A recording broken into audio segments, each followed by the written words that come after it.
आजची रेसिपी आहे पिठलं. पिठलं किती जणांना आवडते? मला तर खूप आवडते भाकरबरोबर. आता पिठलं करायला आपल्याला लागते इथं कढाई. कढाईमध्ये तेलात राई, जिरं, कढीपत्ता, कांदा घालायचा, चांगलं परतून घ्यायचं. हळद घालायची, चांगलं परतून घ्यायचं. थोडंसं लालसर झालं का टमाटे घालायचे, ते पण चांगलं परतून घ्यायचं. मग मीठ घालायचं, थोडं दमायला ठेवायचं. थोडं टमाटे वगैरे चांगलं मऊ पडतात. मग त्याच्यात लसूण आणि जिरा कुटून घालायचा खूप जास्त प्रमाणात, आणि घालायचं आणि चांगलं मिक्स करायचं. इतकं टेस्टी पिठलं बनते हे. आणि कोणाकोणाला उपमा आणि पिठलं करायला अवघड होते ते मला इथं खाली कमेंट करू शकता. मलाही आधी त्रास होत होता, पण आता एकदम परफेक्ट जमते आणि छान टेस्ट येते एकदम. आणि अशा प्रकारे करून बघा पिठलं, एकदम तोंडाला चव येते.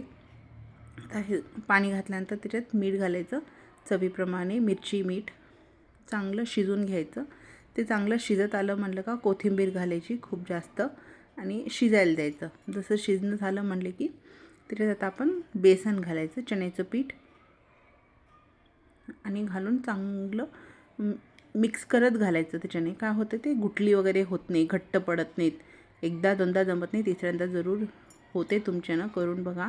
आणि पिठलं छान असते. कधी कधी भाज्या वगैरे नसतात ना, तेव्हा पिठलं खूप एकदम टेस्टी लागते. आणि असंच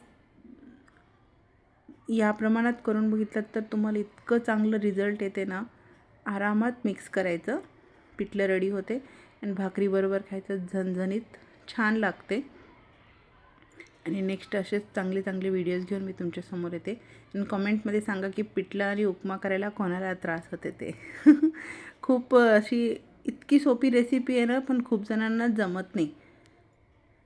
आणि झाल्यानंतर इतकी टेस्टी लागते, विचारू नका. आणि तुम्हाला काही व्हिडिओज वगैरे बघायचे असतील, रेसिपीज बघायचे असतील तर मला जरूर कमेंट करा. मी तुमच्यासमोर नवीन नवीन रेसिपीज घेऊन येतेच. आवडत असतील तर लाईक जरूर करा, शेअर करा, सबस्क्राईब करा. Thank you for watching.